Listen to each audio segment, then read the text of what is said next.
Hi, it's Kim from Chatterbox Quilts. I've got another book for you to take a look at. Now, I normally don't get into mending, but this is a really interesting book, and it's called Visible Mending. It's by Jenny Wilding Carden, and it is artful stitchery to repair and refresh your favorite things. So let's take a look inside, because I don't know about you, but I often have, t-shirts or sweaters, and I really, really like them. They're kind of my favorite, and yet they get a little hole in them, and I'm like, I don't know what to do with them now. This book will help you with that if you are in the same position I am with some of those articles of clothing. So there are 5 different things she's covering in this book. So if you like hand stitching, there's burrow stitching or hand embroidery. And if you want to do patches or darning, you can do that. Not quite as exciting as the first 2, but very practical. And she also has a section on mending by machine. So let's take a closer look here. So if you're not familiar with burrow stitching, it's straight line stitches, usually with thicker thread. It's decorative. You're supposed to see those stitches. Sort of like sashiko stitching. So as you can see, here is some of the examples she has. So in the book, there's examples of different repairs using these various techniques. So this is the first one. I really like this look. I think this would be really meditative when you're doing it. And as you can see, you're supposed to see the stitches. And they look really cool. I like the symmetry. They're all about the same distance apart. And I don't know, I just think they look really calming. So that's burrow stitching. And then, of course, hand embroidery, one of my favorites. So you can see that she's showing you the different stitches, all very simple hand embroidery stitches. And again, these are going to be ones that you're going to want to see. So here, for example, is a sweater that has a hole in it. She's actually embellishing the hole, bringing it out as a focal point, which I think is just brilliant. Why cover it up? Why not make it a focal point? And then she's added just some extra little stitches here, little seed stitches on this t-shirt. Now, if you want to get into something really exciting, you can actually create a whole scene as she's done here on the hem of these pants. I believe it's pants. But adds an extra touch to it while also being very practical. Then you move into the patches area.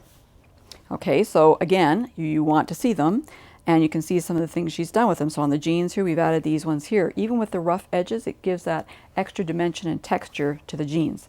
I love this little dress with owls because I love owls, but again, very cute. Here's on a wool sweater, and this is actually the wool patches they put on.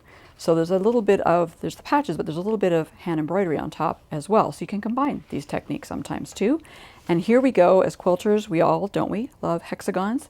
So here she's put these hexagons on the back of a denim jacket. So maybe there was a tear. I mean, it doesn't even have to be a tear. Maybe there's a mark or something on the clothing, and you could certainly put a patch over top of it. And that's not only going to hide that, but it's going to embellish the jacket too.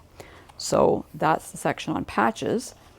Then you get into this area here, which is also sort of like, there's patches sort of going on here. You're patching, but you're actually covering them with stitches. So you're not actually adding any extra fabric on top, but you're just using those stitches, sort of like darning, right, to cover them up.